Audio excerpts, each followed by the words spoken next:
Welcome, everybody, to the Battlefront to Homefront podcast. I'm your co-host, Scott Jones, with my other co-host, Sean MacPhee, and we are here for you guys today to talk about the Mission United program that is a program through United Way of Broward. And we'll explain how all that works. But before we get started, I want to ask you to do me a favor, hit the like button, subscribe to this channel, and if you hit the bell, it can remind you when we have other podcasts coming up. And it's important that if you find this information useful, please share it with people. That's why we're doing this. We're not doing it so everybody can sit for an hour or a half hour or 45 minutes and just hear us talk. We want to spread the message so that people know what's going on out there. So got to ask Sean, first of all, happy holidays. How did you enjoy your time? Oh, yeah, definitely. It's nothing, like having a little bit of time off to, decompress and take care of things that you don't normally have time during the workday and spend a lot of time with family. So it was awesome. Yeah. And it's just the right amount of time with family because right at the very end, you're kind of like, I'm ready to go back to work. I don't want to. I think we all go through that particular. Yeah. So Mission United, let's just give them a quick, because people have seen the show before. You already know what we're standing for, but just tell them very quickly what Mission United does. Mission United is a initiative by United Way that primarily focuses on homeless veterans, veterans that are high risk of becoming homeless, and their families, and providing services to them for whatever they need in order to get their life back on track. Yeah, you're not a program that's going to that takes care of people in perpetuity. You're a launching pad for people that if you're down and out or you're in trouble, you got issues, whether it's medical, homelessness, or whatever it might be, they start with you and you can get them that launch. Yeah, but you're not taking care of them. Not in the sense that it's like long-term care. No, long-term care. Yeah, our goal is to help them as quickly as possible to get their life back on track or overcome whatever obstacle that they're running into, and just helping them get past that so they can be more successful in life and more happy. So yeah, and we're aiming to be the primary places. Like, hey, it's like, where do I go? Let me call United Way, Mission United, or Broward 211, which is always the greatest number to remember. Is just dial 211 and tell them you're a veteran, and they'll connect you with us. That's a great idea, and that's for Broward County. Yeah, 211 is nationwide, but we have Mission United in 28 United Ways, and we're 8 physical locations here in Florida, and we're opening one up in Okeechobee this spring. So we'll have 9 actual Mission United departments providing direct services to vets. That's fantastic work that you do. I know you feel good about it. I mean, you're always beaming when you talk about it, and it's a good thing you're doing. The shame is that we need this, especially for our veterans. What is going on that the number of veterans, you have a higher risk of being homeless as a veteran than you do as a citizen, a regular citizen. What is it that goes on there? What are we missing that are putting these people in these positions? Well, that's it's a big guess. I get it. It's a big guess. Actually, we have an initiative this year where we're actually going to take not just a survey, like go into a camp and go, okay, there's 20 people here. Actually go into the camp and talk to them what brought them to this. So it helps us to better improve not only our services, but the community partners with. So we have the initiative we're starting this year but depends on where you go. I mean, everywhere is a little different, particularly here in Florida, it's always housing issues, Also, a lot of it you have to think about is, when military members leave services, when we're on active duty, we call it what they call sucking it up. I mean, we don't tell people what issues we're going through when we're on active duty because we're fear that we won't get the job we want, we'll lose the current position we're in, or we'll lose a security clearance. Will it affect you in the long term? Because depending on which branch you're in, if you lose your security clearance for whatever reason, they have to find another job for you. And if there isn't any other job, they're like, hey, thank you for your service. Have a nice day. Your contract is over. It's not like you go like, here's a severance check. They just say, hey, listen, sorry, it happened to me. I had a young lady that was working in a radar type job, and she spent her last desk job as a security guard in a military prison. when it came time for them to downsize that particular job because there was overabundance of people so people weren't moving up in rank. Right. So they basically said, okay, so they made a line and they started reviewing all these individuals. So while working for me, she got a letter from the military say, listen, sorry, you don't really have the skill sets to be promoted, so we're going to let you go. And because we don't have any other positions. Single mom, been in the military 8 years, getting a letter from the military say, listen, you're out in 6 months, figure it out. And then I had to go through the process of helping her put everything together, though her military career was over, not for anything that she did, but just because they no longer had a position for her. Wow. And I know in the military, you get paid. Mm-hmm. You get paid. And in many cases, especially if you're in like active duty, you're really doing, you're in a war zone or you're in action somewhere. You know, all that money is just like you're not even using that yourself most of the time. So that's good. But when you leave, let's say your 5 years is up or whatever reason, maybe a medical thing, you got to leave.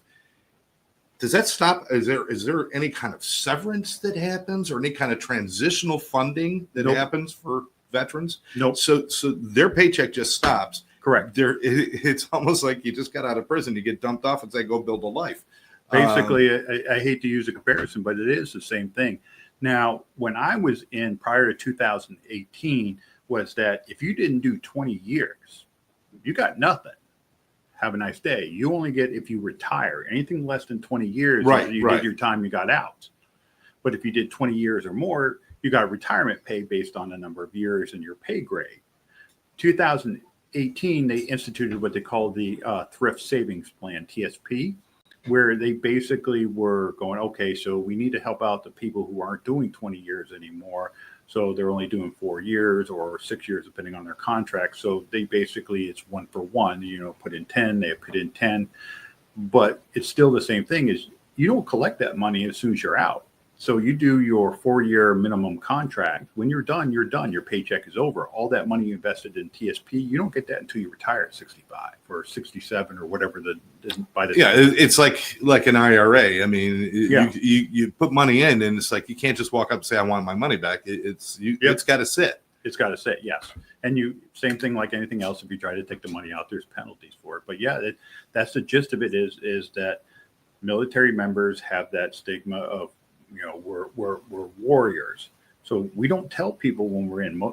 Majority of it, I have to say that almost every person I ever worked with that I've known personally of injuries, whether it be physically or mentally, that they basically kept it to themselves.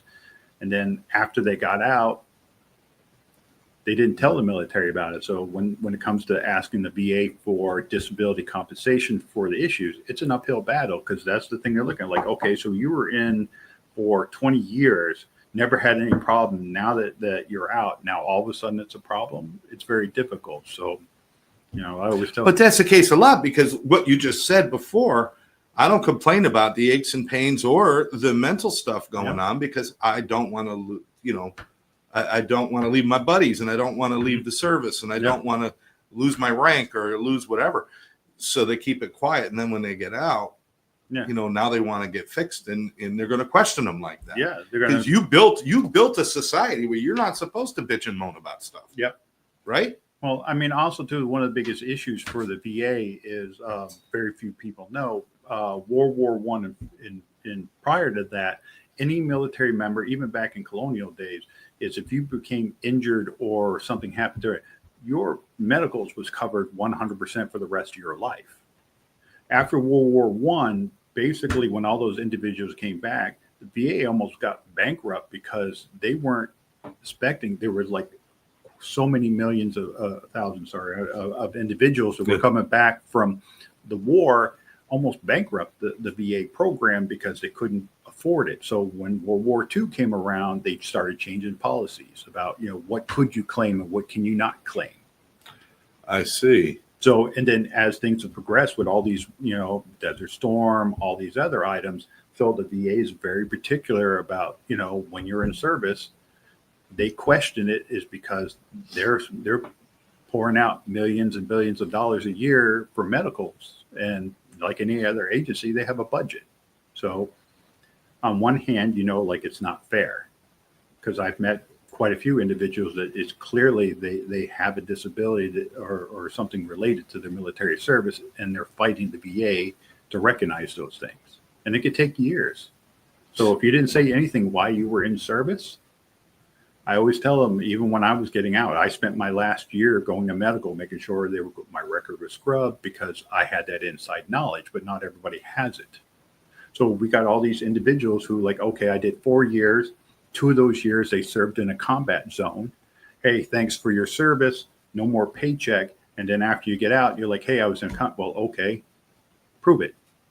But I was in a combat zone. But did you act, just because you were in a combat zone, did you actually see action? And it could take years. It's horrible. I find it offensive that we would cut anything, for our military, especially our veterans coming back. When these are being cut by members in Congress, members of the Senate, who, if they serve for just 2 years or 4 years, will get their salary for the rest of their lives. Yep.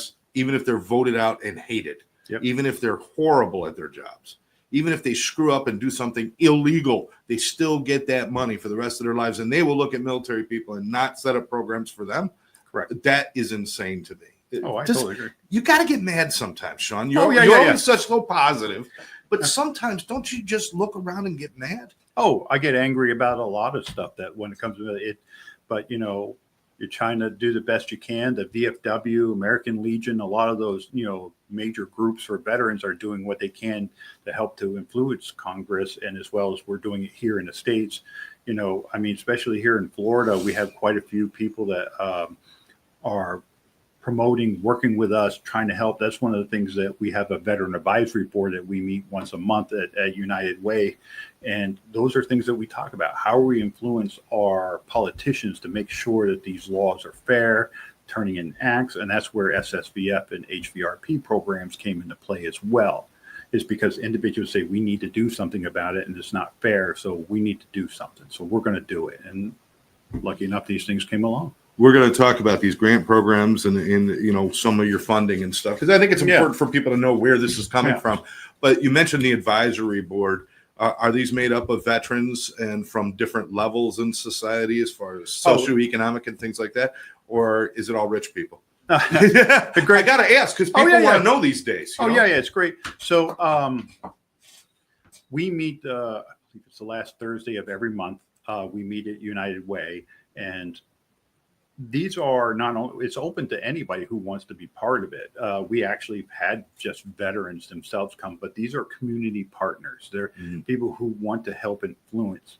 Some of them are mover and shakers in the community. Some of them are small business owners.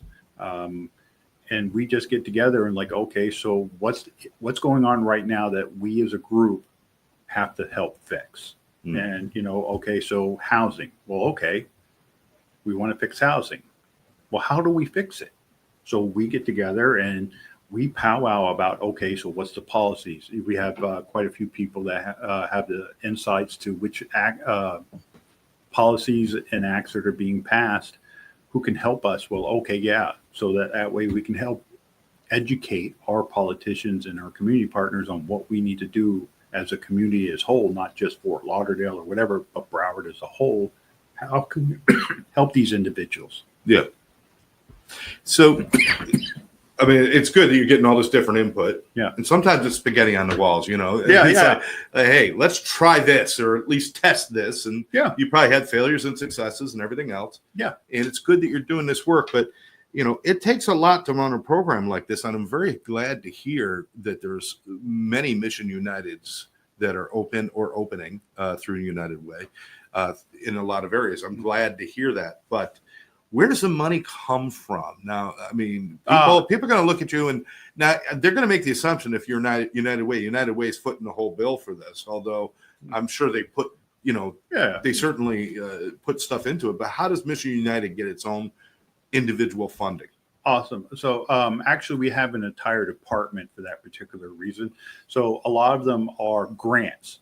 We're constantly petitioned for grants from this, not only state, but the federal government to fund our programs, our housing, Mission United itself, all those, we were always doing grants. And then we have quite a few individuals as well as companies who donate to us, who help us keep that going. So, I mean, we have quite a few different revenue sources. I assume that people can make a donation as individuals as well. Oh, yeah. I mean, And the holidays were a perfect example for that. Is a lot of the community partners that I'm very close with. One of the things they were talking about, like, hey, listen, if I do a toy drive, by all means. So I connected them with the person that's in charge of that particular venue so that they could drop off. We had quite a few people that would just drive up and say, hey, listen, where do I, giving us bikes, quite a few. I mean, Publix is a very good supporter of Mission United. They're always giving. They're very good to the community as well. I agree with that. Yeah. So they gave us a whole bunch. I mean, like, you've got to figure out, we got donations. We gave out 600 boxes of turkeys during Thanksgiving, and a lot of that had to do with the support from Publix. Mm-hmm. And then we had a lot of community partners that provided support.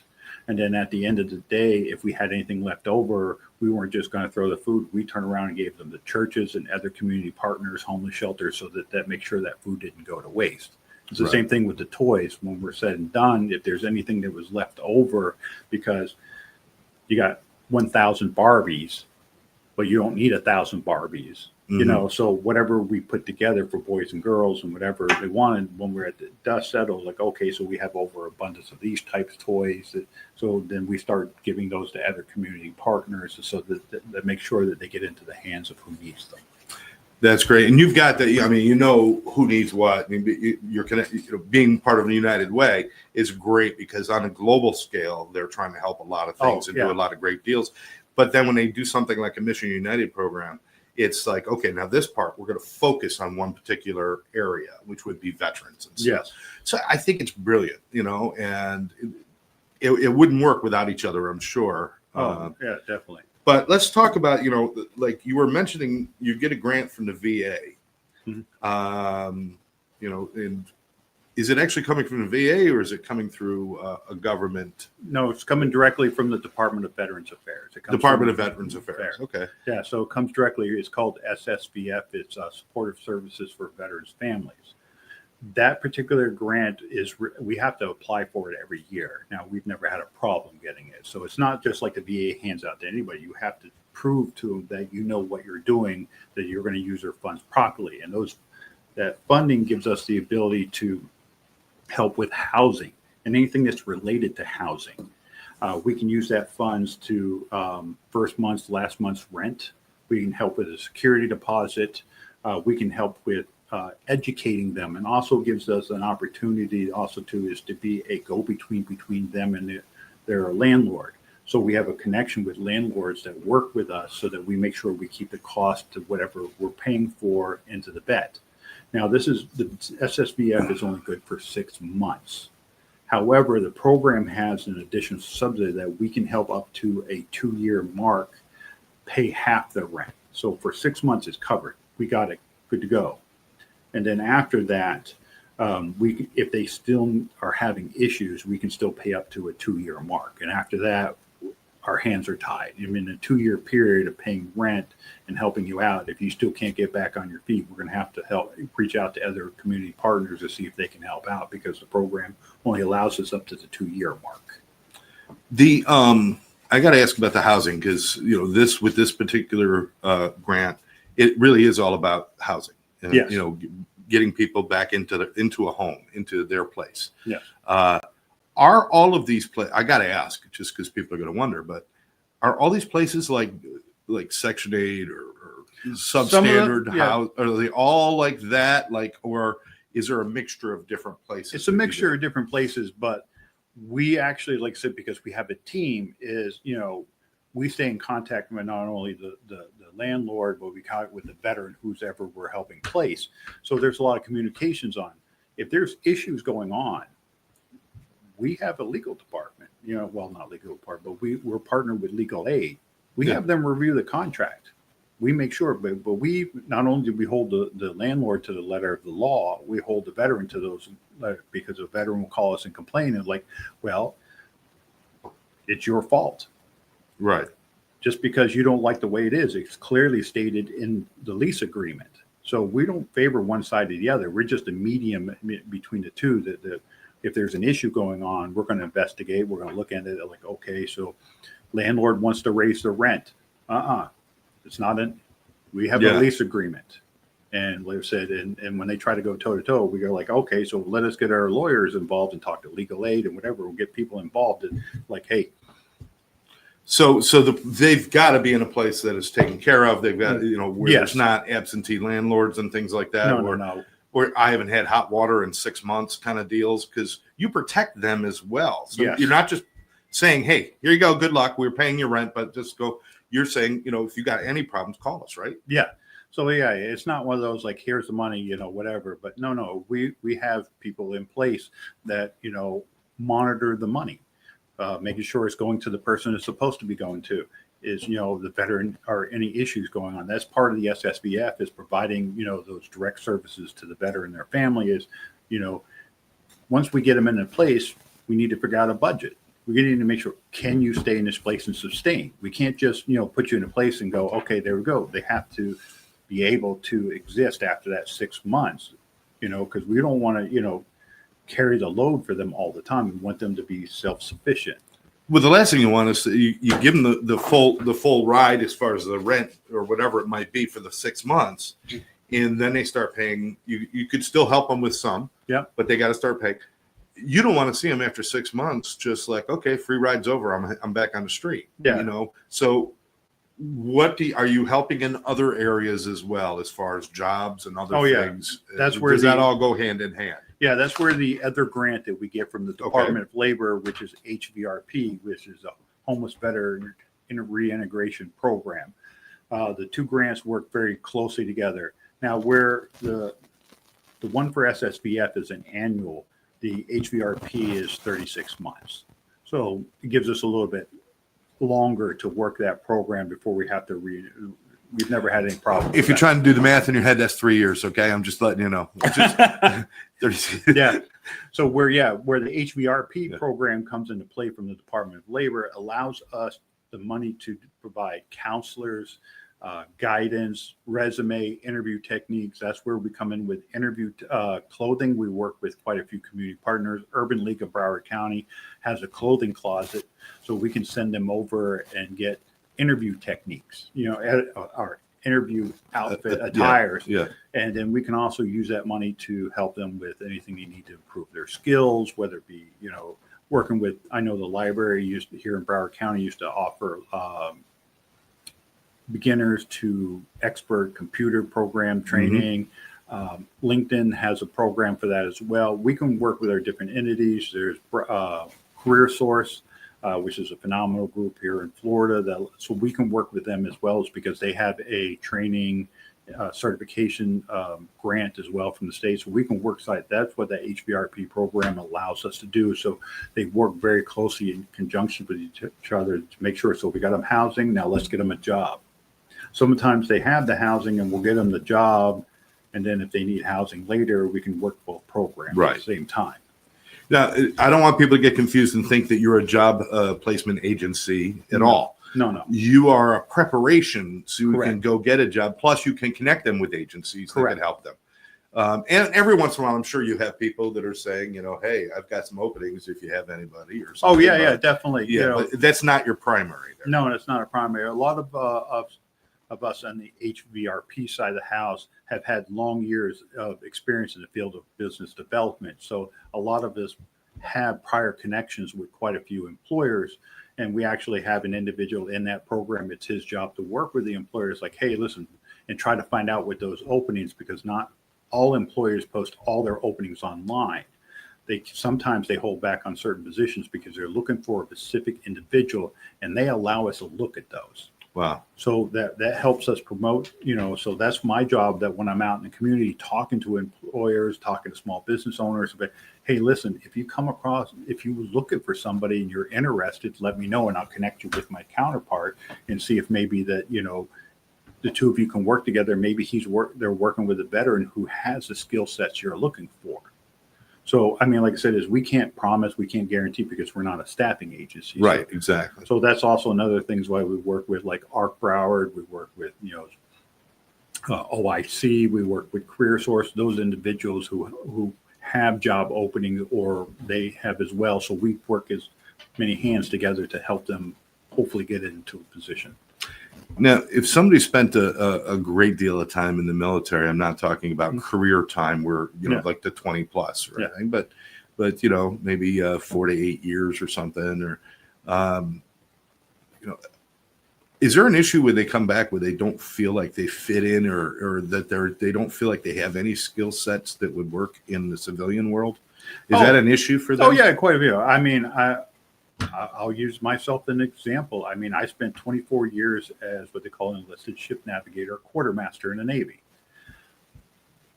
I've been all over the world. I've been in some places that are white knuckled, you could say, some places I've been, some just open ocean. And when I got out, I thought about doing the same thing in the civilian field. But I mean, there were quite a few times I kept kicking myself going, do I really have the skill set to make it in the civilian world? Does it really translate over? Am I good enough to get in that field? And I'll tell you, I had a little uphill battle applying for, because you can't just take what I did and be in the civilian world. You have to take a merchant marine license test. And need to say, it was a lot tougher than I thought it was. So I had a hard time uphill, but then I landed, this particular field and found that, I like this much better. Now, is this something where somebody's feeling like this, like what the hell am I going to do, and how am I going to find skill set? Is that something where they might call you and say, "Can you point me in the right direction or help me out with anything?" Because you mentioned before, there's a lot of programs people don't know about, and you like to inform them on those too. Oh yeah, definitely. There's a lot of those programs. Like ONET Online is a perfect example of. It's owned by the Department of Labor. It's a website where every job you can think of, from the president all the way down to somebody picking up garbage, is in there, every job description. And one of the cool things about it is, what do I want to be? So you can put in all your skill sets. It's called My Next Move. You can put all that stuff in, and it'll give you suggestions on where to use those tools, as well as what you like and don't like. I think they did that back when I was in high school. They did this aptitude test. Came back and told you what you should be. And I didn't even pay attention when I did mine. Yeah, that was back when everybody was taking the PST. I might have been high at the time because it was the old days. And I came back, I should have been a nurse. And I'm like, no. Yeah, that was back when you took it along. It was kind of what they call an ASVAB with a SAT or Yeah. Well, I mean, it's the same thing when I took my ASVAB test in the military. And forgive me if I don't remember what the acronym ASVAB stand for, is something armed service something, I don't remember exactly for, but that was kind of basically the same test, but they don't always get it right. I mean, even when I told my kids, or even my junior folk, when they're like, sometimes you ended up in the job you never thought you would. Like, I had a junior guy that was working for me, left the military, and I was trying to help him make a decision on what he wanted to do when he left service, because it just wasn't for him anymore. And I stayed in touch with him quite a bit. He ended up being a high school basketball coach.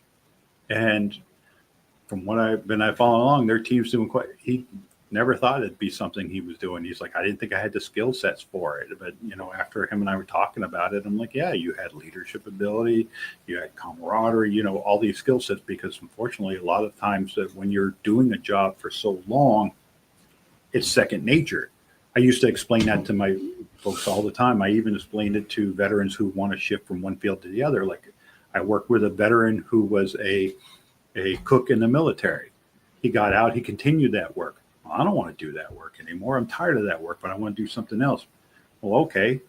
Well, I sat down and helped him. Like, well, let's think about it. Like, okay, so you had to do quality assurance. You did QA. You had to make sure that the food was, good to eat. You had to do inventory control. That's cost analysis. So when I started talking him through about all the things, he was like, oh, I never really thought about it that way.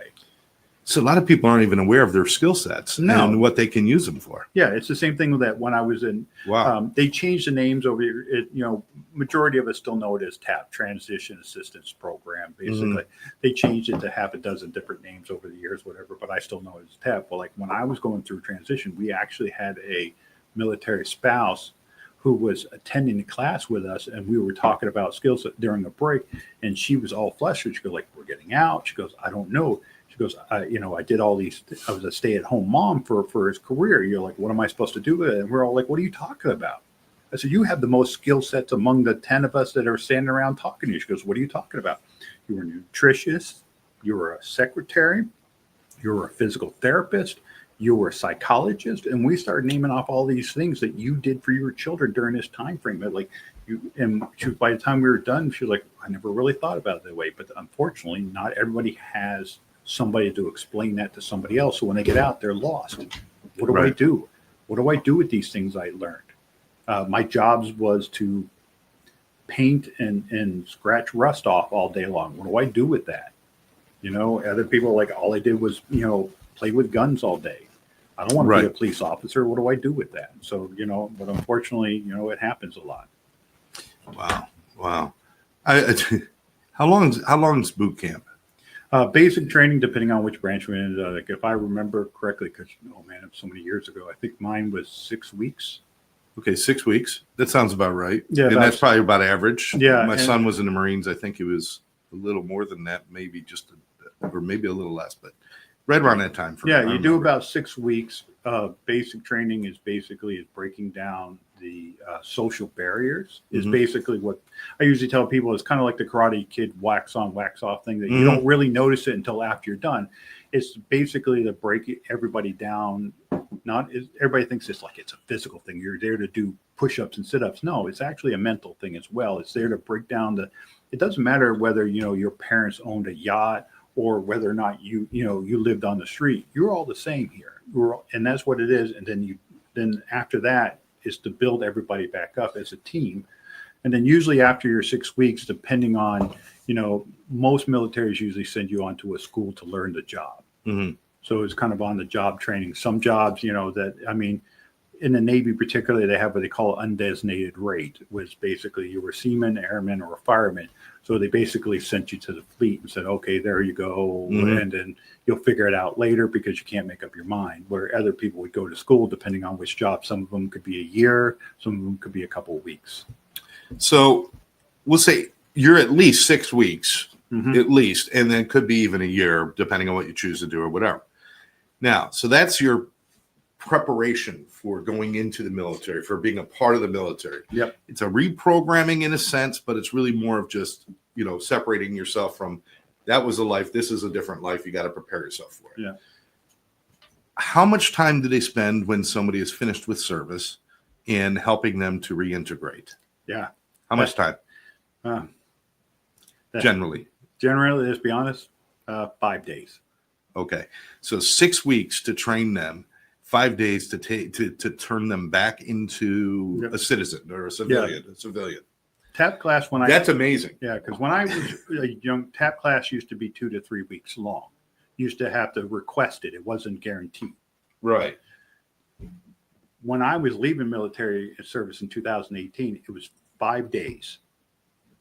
2 of those days belonged to the Department of Labor, talking to you about how to introduce yourself, your elevator pitch, and a resume.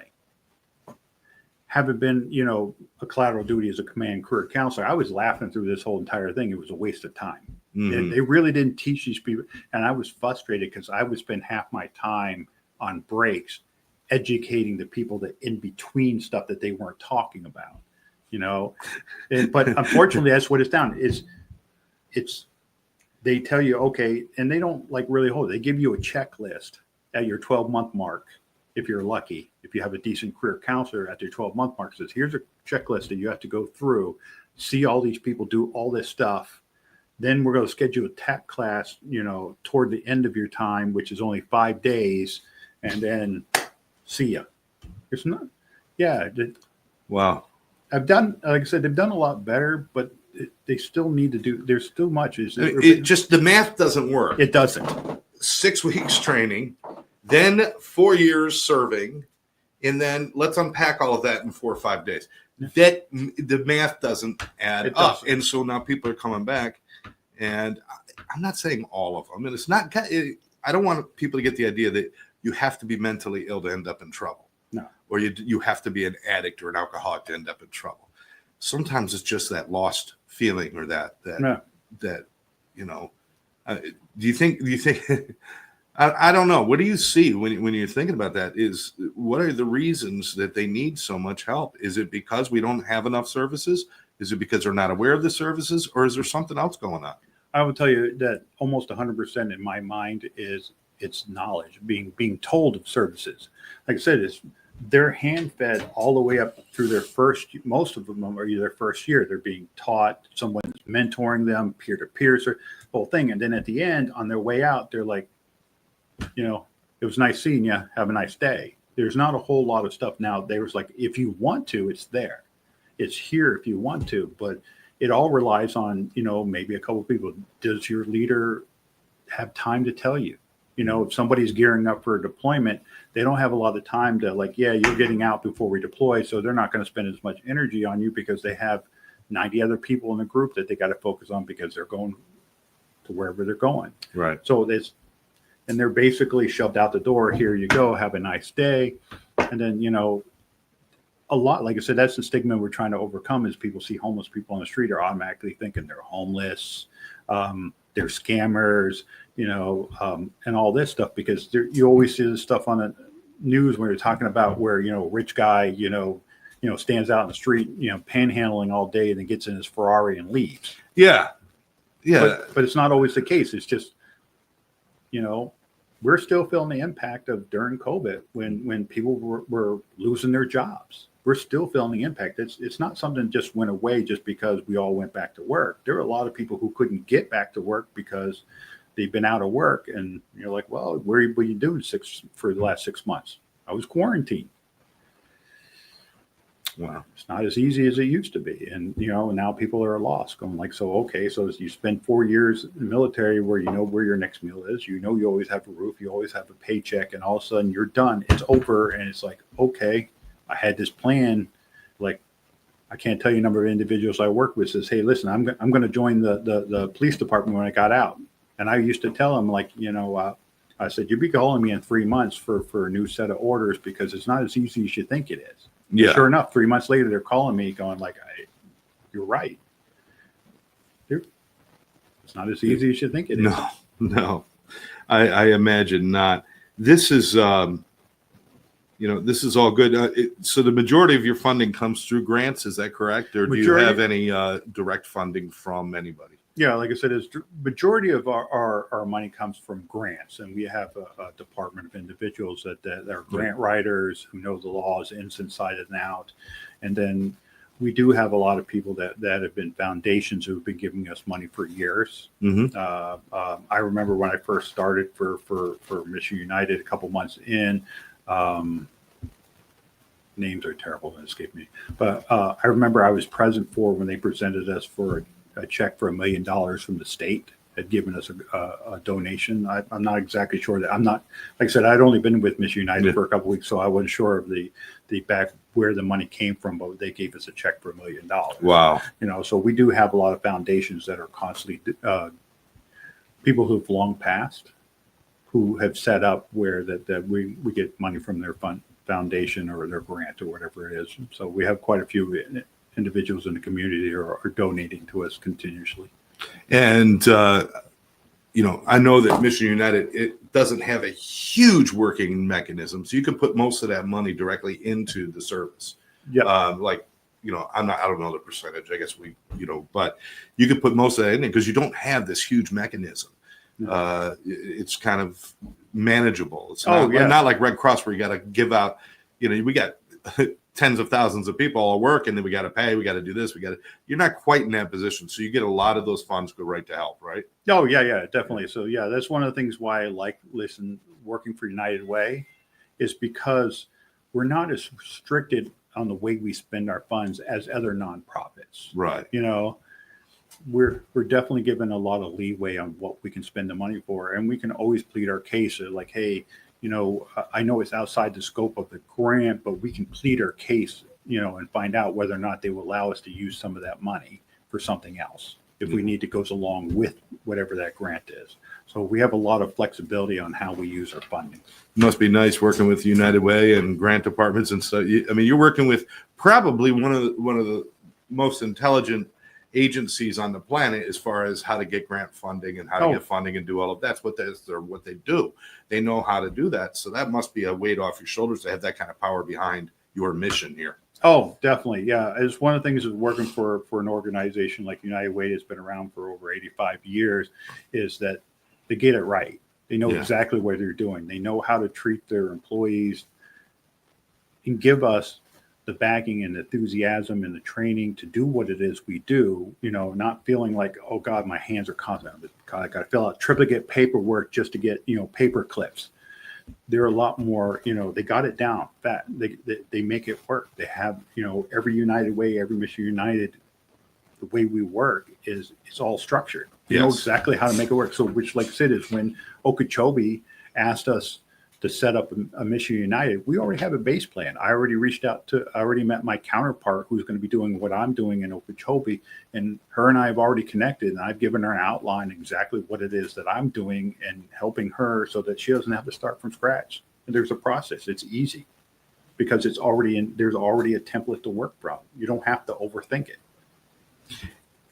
You've been with Mission United how long? Let's see. March will be a year. So what about my 9th month mark? Okay. Yeah. All right. So you've been watching during 2024, or at least the majority of 2024. And where is Mission United going in 2025?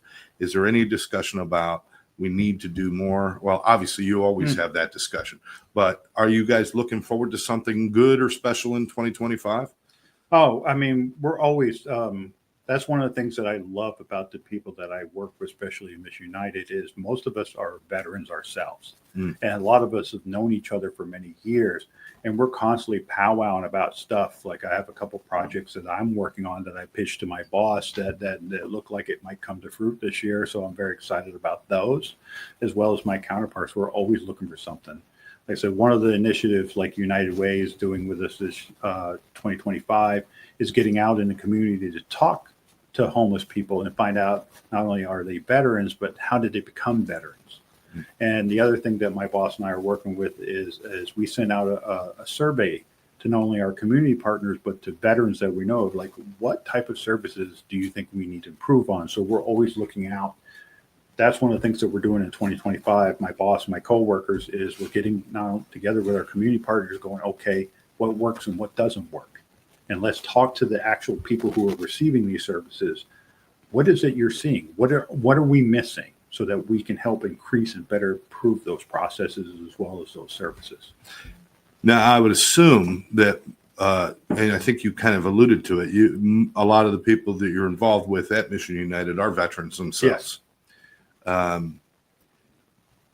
I'm probably never going to have the perspective you have because I'm looking at it from an outside position where I have not experienced that kind of transition in life, coming from the military into civilian life, the pitfalls and the things that can happen. I can empathize and I can do a lot of things, but I can't feel it the way.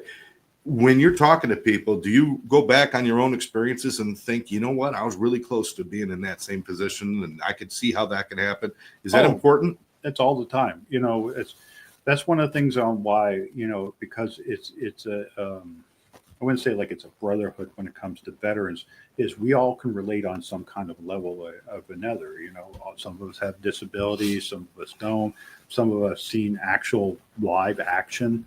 Some of us haven't, but we can relate on some kind of level with somebody. So, but we do look back and go like, it could have been me. It could be me. I mean, things could have gone south, I mean, my wife could have divorced me, being married to a military member who's constantly deployed, who's never home. That takes a strong individual to put up with that, and it's not like you can pick up a phone and say, hey, listen, we're having issues.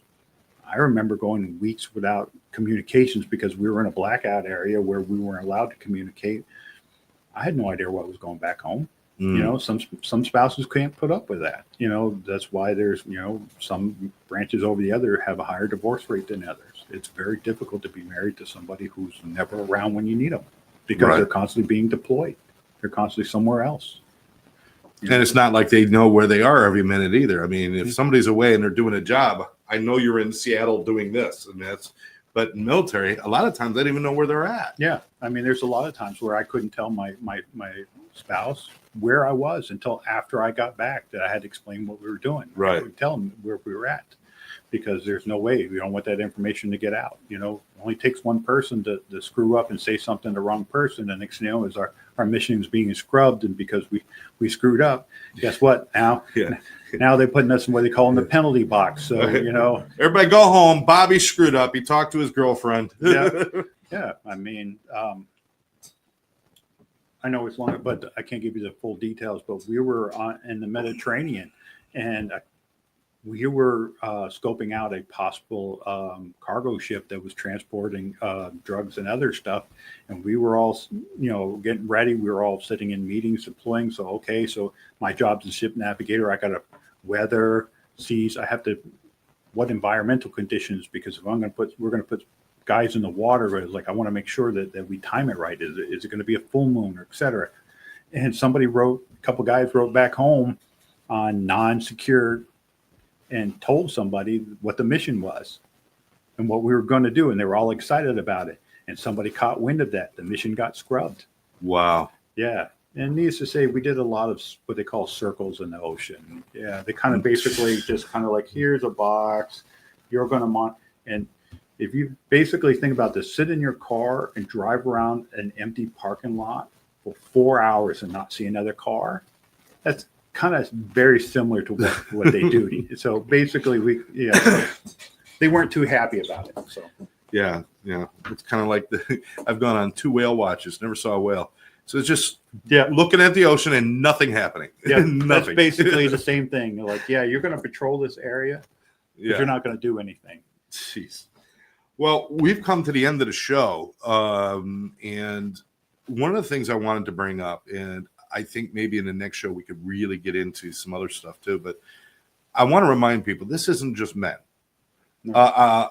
Because I think the normal thought of the old guy, the old military guy who's homeless and he's wearing his military coat and he's curled up and it's got a beard and we got this image of the homeless veteran. Okay.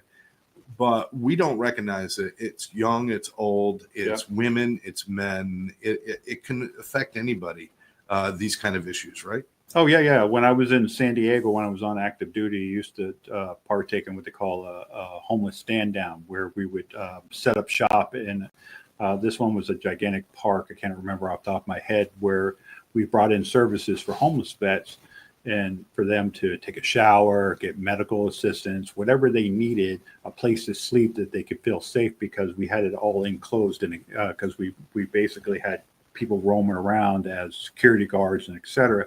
And I met a 26-year-old kid that was in a wheelchair that was homeless. Wow. He got hurt when he was in the military, and they screwed up his paperwork on his way out the door, and then because he was in so much pain and everything else, he got addicted to drugs. And here he is.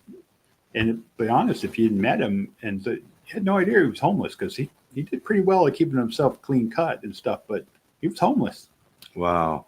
I mean, I've met, 70, 80-year-old men that are homeless, as well as, now we're recognizing I'm not saying, a lot of people say there's this increase of women are being homeless. There's always been women homeless. We just never focused on them because we always focused on the men. But there is a large group of women who are homeless, as well as them and their kids. So don't go with assumptions and don't go with the old ideas. I mean, it's everyone out there can be affected by this. And you guys, the work you're doing is so important. Oh, yeah. Just remember, just because they're homeless doesn't mean that they're an addict or an alcoholic or they have mental issue. It could be a financial thing. It could be, and not just women, but it could be men. It could be abuse. You never know. If we didn't learn anything from COVID, where everyday people were put in positions they never thought they would be in financially or whatever, even their physical health, the fear, the lack of communication and contact, all of that stuff that, everyday Mr. and Mrs. Smith never would think about. We've all been affected by that. Now, multiply that and make that a part of your everyday life every day. And that's some of what goes on there. So, I think maybe we should gain some understanding through what we've all shared. and know that you guys need help. If you guys want to give something, it's been on the screen. www.unitedwaybroward.org// Mission United. It's there. Just read it and type it. They can find out how to donate and do all of that right there on the website. Yeah, everything's right on our website. It talks about how you want to donate, how you want to volunteer, because we have a large group of individuals that volunteer. That anytime we're doing an event, they're there to help. All you got to do is look at it. And when in doubt, you can always call 211, regardless which way you're, because 211 is nationwide. It connects to your local area. So even if you dial 211 here in Broward, it'll take you to the Broward office. But if you're in Palm Beach, it'll take you to Palm Beach. Just dial and ask them to point you in the right direction when in doubt, or just Google us, Mission United. And they'll tell you everything, even United Way, what events are coming up. We offer even free events online. We have meditation, yoga, all kinds of stuff on our website, and information about what's going on in the community. You mentioned volunteers. Is that of help to you to have volunteers? I mean, because some people are like, well, they really don't need me. But yeah, you'd be surprised how many times we've thanked people for the volunteers that we have, like handing out 900 backpacks to kids. Man, we had a lot of volunteers, and it was a lot of hands, because the backpacks just don't happen. We get all the supplies, either whether a box store donates them or whatever, but we got to put it together. Even when I remember I took some time out I took a 3-hour shift putting boxes together to send to I think it was somewhere out in one of the islands had been hit. We sent out a box. Oh, okay. There must have been 40 of us in that room that we were all working together. The stuff just doesn't go together. You need people to help you. So volunteers, there's never enough. I mean, more people the merrier. It makes things much easier. And the more people you have that volunteer, the more services you can offer. Because if you had to pay for these things to get done, you would, now you got to cut what you could do in half. Yep. But having those volunteers, know that your time is actually money that could be used for the direct services that Mission United does. I encourage volunteerism anywhere or anyway.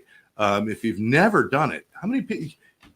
People are always like, I should volunteer. I'm going to volunteer at a soup kitchen. I'm going to do this. How many people actually do it? Is a very small number. It's a very small group, but it's rewarding, isn't it? Oh, it is definitely rewarding. It's to see somebody that's down on their luck. I mean, even if you're a volunteer, say at a soup kitchen, if you say hello to somebody, talk to them, they feel important. It boosts their self-confidence that when they're coming through, not only are you providing something for them that they need, but by just talking to them, you're showing that you care, and they don't feel so much alone. So it's adding a little bit of that personality. It's just when you volunteer, don't just do it because you're getting a check in a box. Volunteer because there's a reason behind it, because you want to help somebody. And when you're there, you need to show those people that you're passionate.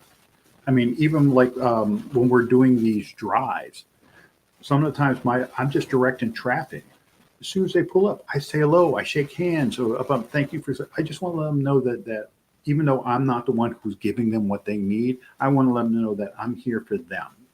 And I say hello. How are you doing? Because sometimes you'd be surprised. Just saying hello to somebody can change their day. And the beauty of something like Mission United is if you've got a relative in your family maybe who served in the military, and you want to volunteer, and do it for them. Do it for them. Wear a T-shirt with their name on it or something, or do something, or a little tag. And for me, it would be for my grandfather who fought in World War II and lost a lot of his friends. And he went through a lot of hard times. He came out on the other side and he had a great life. God rest his soul. He did great. But I would volunteer in his name, and just it's an important thing to do. So yeah. I mean, like I said, they always hear there's no small part. There's no small part for a volunteer. That's true. I mean, some people like groan. I remember as a kid volunteering, groan. Oh, I got to give up my Saturday. How often do you volunteer? I have some people that I've met they volunteer every weekend. I met a young entrepreneur that owns his own company. While he's not making millions, he still spends his weekends volunteering. That's what he does. But, we have people that volunteer once or twice a year or whatever. Every little bit helps. I mean, setting up, cleaning up, handing out a toy to somebody or food or whatever. It's definitely rewarding in the long way. I mean, that's always been everybody has their New Year resolution. Mine every year has always been to do is the Jewish, what they call a mitzvah. If I can do one good deed a day, that's all I'm looking for. Single mom and kids that she's trying to put in, you're like, hey, I got your grocery card, I'll return it to you. Yeah. There's something small and minor. I just want to, just as long as you do one good deed a day or try to, that's always been my life mission. So if you want more information, again, go to UnitedWayBroward.org /Mission United. And if you could donate a little money, that's great. If you donate time, that's great too. But just pay attention to what's going on out there. See what's happening in your communities and try to be something that makes a difference. Try to be something to be, or somebody that makes a difference. Sean, we got to go, man. Pleasure, as always. It's an honor. Thank you. And thank you all for watching. Please remember to like this show, subscribe to the channel, and hit the bell for the reminders. And don't forget to share this with your friends. For Sean MacPhee, I'm Scott Jones. Thanking you for joining us right here on Battlefront to Homefront podcast.